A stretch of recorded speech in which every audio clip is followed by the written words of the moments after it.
As she looked out of her French windows, across the hills, and down to the village below, Christine reflected on the information she had received from the hospital this morning. She wondered which would get her first, the Alzheimer's or the bailiffs. The race was on. Everything she had fought, lied, cheated, and begged for would soon be gone. She had few options left on the bailiff front, and little hope for a recovery from the Alzheimer's. A drop of condensation ran down her window, and she traced it with her finger. Why was she so lonely? No one was here to help her, get her out of her financial mess, or give her sympathy or help after her news today. Nevertheless, she would always fight to survive. She turned her direction to the Grange and decided that it wasn't going to be the bailiffs that got her first, at least. She wiped her tears away, sniffed, and reached for her red lipstick. Diane was feeling tired. All she was doing was sleeping, but never felt refreshed. She really had to kick the habit of drinking so much.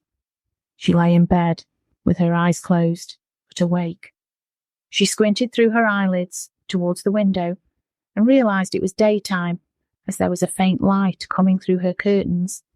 A gap was open at the top, where they were not drawn properly, and the light lay across the bottom of her bed in a large triangle. She guessed that she was hungover, but couldn't remember drinking last night. She heard a faint knock on the door and said, "Yeah?" Her voice sounded small and far away. The door opened, but Diane didn't open her eyes. There was only one person. Could be. "Are you all right?" Sophie asked. "No, I still feel shit and tired and weak," she whispered. "Should I ring the doctors?" "No, I just need some rest. I've felt worse than this many a time." There was silence for a moment, then Sophie said, "Your voice sounds really hoarse and quiet. Do you want a cuppa?" "Just a drink of water, please, Soph. Is it Thursday?" "Yeah. Everyone who did the 10-piece at the weekend has come down with something. Loads were off last night." "That's shit, but at least I know where it came from. It's food poisoning, or a bug. I was worried it was more serious than that. Can you straighten my curtains at the top? It's annoying me." Diane murmured, "Yeah, will you be all right tonight? I was going to go out." Sophie crossed the room and sharply pulled the top of the curtains together with both hands. "I'll pull myself together later and get myself downstairs, Soph. I'll be fine." "I'll get your water and some tablets," Sophie said softly as she closed the door behind her, leaving Diane with her thoughts. Peter Woodall sat in his living room and had not opened the curtains. His black mood spread outwards from him, immersing each room in gloom and anger. He had not spoken to his wife since they had awoken this morning. "Woody, you look really pale." "I feel like shit, that's why, Janet.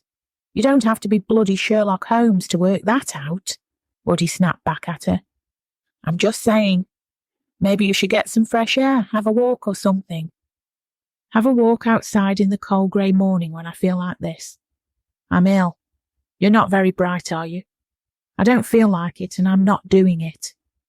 It's forecast snow next week. If you wanted a walk, you would be best doing it now." "I don't want to walk. It's you who wants me to have a walk." His voice got louder. "You go for a bloody walk. Stop annoying me." "Why are you being like this with me?" she asked. "This is me, holding my temper. You wouldn't like to hear what I really want to say." Janet sighed. "This isn't like you. You will have to get yourself sorted by tomorrow night. You missed band last night. Someone will be sitting in your seat if you don't watch it. Ernie can replace me if he wants to. I'm sick of everyone there, and they can stick it up their arses." "Why are you saying this? You love everyone at band. Did you have a row with them all at the weekend that you didn't tell me about? Did something go on when I was out last night?" "No, just go for your walk, woman," Woody snapped. "At least open the bloody curtains. It stinks in here as well," Janet said, walking away. Woody muttered something under his breath about having an off stomach, but she felt she needed to have the last word on the matter. It was time to ring Liz or someone and tell them about this before it got out of hand. Keith was sitting in an old chair, one that he had saved when his wife, Yvonne, was on a spring clean and declutter a few years back. He dug his heels in, saying he wouldn't get rid of it. It was comfy, he liked it, and it fitted his body. She said she was changing the living room decor, and if he wanted it, it was going in the basement or to the charity shop. So it was in the basement. It had deteriorated somewhat since, and now had several strips of black tape holding the stuffing in. But that didn't bother him. After he had taken a lamp down there, he could sit sometimes and do a crossword or read a book. Other men had got their garden sheds, and he had his basement. The lamp wasn't on now, though. It was dark, inky black, but he could see. He was thinking about the previous night, the pleasure he took from beating the man and leaving him bleeding on the ground. About later, meeting two kindred spirits on the canal path, one more welcome than the other. He had never been friends with Michael Thompson. He just tolerated him, and only spoke when he had to. That seemed to matter less this morning. He definitely saw eye to eye with Norman, though. Maybe more than that. They had come to an understanding. Keith had returned to his broken human on the path. Nick now lay on his basement floor on a piece of carpet. The carpet was red before, but redder now. Keith needed to see where humans gushed blood most. He had found out. Nick was still alive, but unconscious and not doing well. His mouth was taped with the same tape that held Keith's armchair together. Confident that he would be a good source of food for a while, Keith felt secure. He rubbed his thumb over the side of his neck, discovering he could barely feel the bite now. Feeling powerful, stronger than ever, he was angry that his wife was at her sister's for a few days. He could have practiced on her in the comfort of his own basement. Tonight, he would have to go out to feed if he didn't want to finish off Nick. He knew that going out tonight wouldn't be a problem, and he leant back in the chair, looked at the ceiling, and waited. Morris had been busy in the night. First, he went to his paper recycling bin and got out a load of newspapers, then taped a double layer on all of his windows and shut his curtains again. People would think he was decorating. Then he walked 2 miles to an all-night supermarket. He had made a list. The liver he needed, and a loaf of bread. That was it. Trying the self-service till for the first time, which he had avoided before, meant that he would have no questions from the till staff. Morris cleaned them out of liver and took 3 large carrier bags full and carried them home, using both his hands as he had no stick. Without pain or indigestion or tiredness. He got back about 5 a.m. and put all of the liver in the fridge apart from 2 packs. Then he put the kettle on. He set himself a place at the kitchen table, then put out a knife, fork, plate, and salt and pepper. Something was missing. What was it? Ah, yes, of course, the brown sauce. The kettle boiled, and he made a pot of tea, putting the teapot with its knitted tea cosy next to his place setting. He tipped the raw liver on his plate and placed it down, looking down at the empty packaging trays that the liver had been packaged in. Picking up his loaf of bread, he dropped chunks into the empty trays, soaking up all the blood that was at the bottom each tray. He then tipped these red and white clouds of bread onto his plate. On top of the pile of food, he used the salt and pepper and finally plenty of brown sauce. Morris sat and ate his breakfast heartily. After that, he washed up and cleared up the kitchen. Very contented, he reclined in his usual chair and switched on breakfast TV. That evening, Norman was mulling over his recent work. His turning of the old man was easy, and he thought he would make a good vampire. Maybe an unexpected vampire to some. Very non-threatening. However, the other one, the policeman, was a violent human, just this side of sane. He would take a lot more controlling and could prove a little problematic. But unfortunately, he had been a member of the band, thus consuming Norman's blood, so he had to be turned after that. Not to mention that he needed to get the police on his side at some point anyway, for his plan to work. He would keep a close eye on that one. He didn't want to show his hand too early. That could be disastrous. He heard footsteps on the gravel of his path. This was unexpected, as he had told the waste of skin Michael to call in 2 hours' time at 8 o'clock. He walked to his front door, and before the person could knock, he opened it. Christine stood in front of him, smiling. "Could I have a word, please, sweetie?" she asked, and stepped inside without being invited. He moved aside. "Of course, my dear, come in." She clacked her way across the wooden hall floor. She had high-heeled sandals on, and no tights. He noticed she must have gone through some mud on the way down, and it was all over her toes. All this in November, too. He sensed a hint of desperation. It was looking good for him. She went into the green room and sat on the sofa. He followed and took a chair that was nearly opposite. She had a cotton handkerchief in her hands, which was certainly not fresh. She twisted it this way and that in her hands.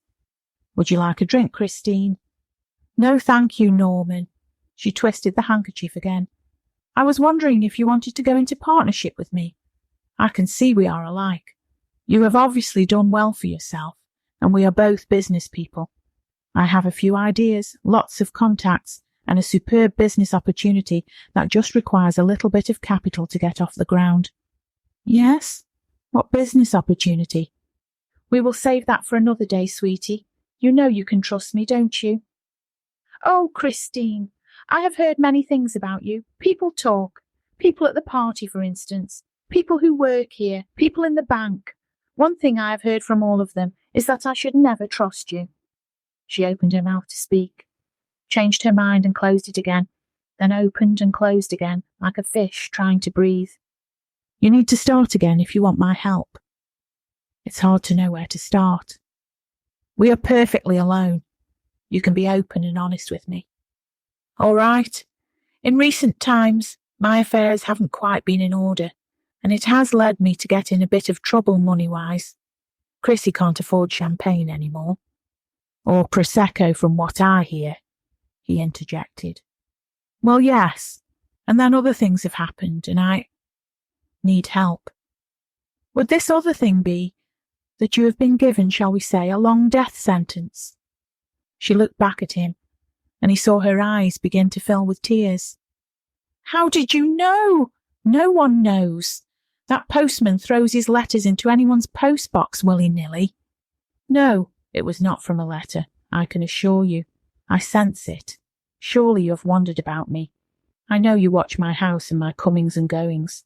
I'm not your usual neighbour. I am, in fact, an unusual neighbour, which could be good or bad, according to how you look at it. Well, I did notice some things, but I didn't like to pry. Not prying is good. But I feel now that I see all your cards on the table, and you shall now see some of mine." A slight shiver ran up Christine's spine. She felt a little scared.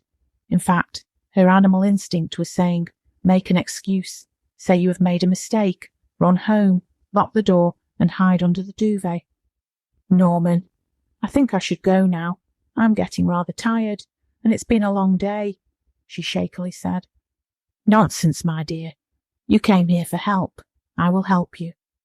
She looked at him with wide eyes, and he returned her gaze. He rose from his seat and walked slowly over to her. Their eyes remained fixed on each other. As he sat down beside her, their heads turned towards each other. He put his arm around her. "How much do you want to live? Would you give your life to live?" She swallowed hard. "I don't understand you." "Don't understand what you mean?" "Oh, I think you do. I think we understand each other." No, this isn't what I want." What was he going to do? Was he going to rape or even murder her? What was he talking about when he said she would have to give her life? She started to move away, then became paralysed with fear. His arm around her became tighter, and then he moved the other one to hold her too. He was so much stronger than her. "You know too much now, Christine. You cannot refuse. You will be helped, but my way. Which isn't what you wanted, is it? What did you expect?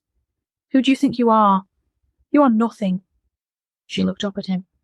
The whites of his eyes had filled with blood. She screamed and then felt as if her breath had stuck in her chest, and she couldn't breathe or make any more noise.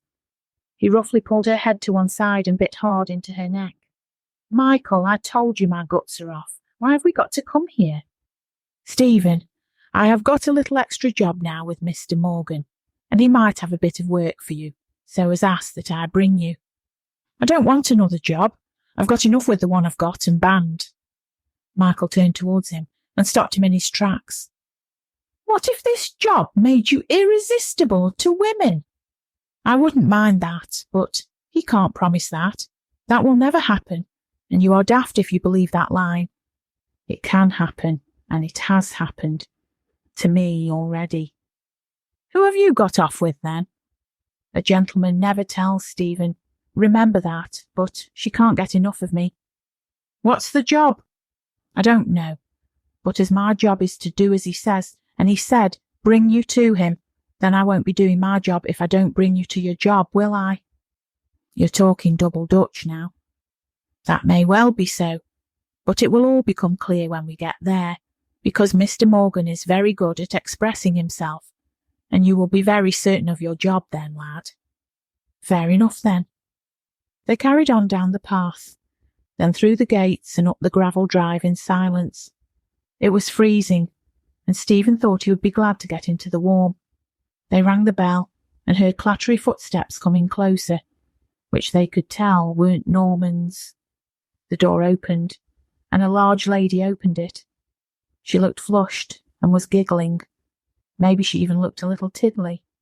Come in, sweeties. Norman is expecting you. They followed her up the hall, and she was indeed unsteady on her feet. Michael said out of the corner of his mouth to Stephen, Don't you call him Norman. It's Mr. Morgan to you. Stephen replied with a nod. He's in his office, Christine said. I know the way, said Michael, and pushed past her. She giggled, which annoyed him, and then she walked away. Michael knocked on the door, and heard nothing, but entered anyway. Norman was at his desk, both hands on the blotter. He said in a very relaxed way, Just show the boy in, then wait in the other room. Oh, I thought we could have a chat about stuff. Not tonight. After this I have to go out again, strike while the iron is hot. Show the boy in. He then got up from his desk and started to walk towards the door. Michael turned round to Stephen, put his hand on his shoulder and said, It's for the best, honestly. Stephen stared at him curiously. Eh? Go in then, fool. Michael pushed him through, and Stephen strolled in and shut the door in Michael's face. Michael heard a scuffle, just the other side of the door, then what sounded like a body hitting the door and sliding down to the floor. It didn't bother him one bit.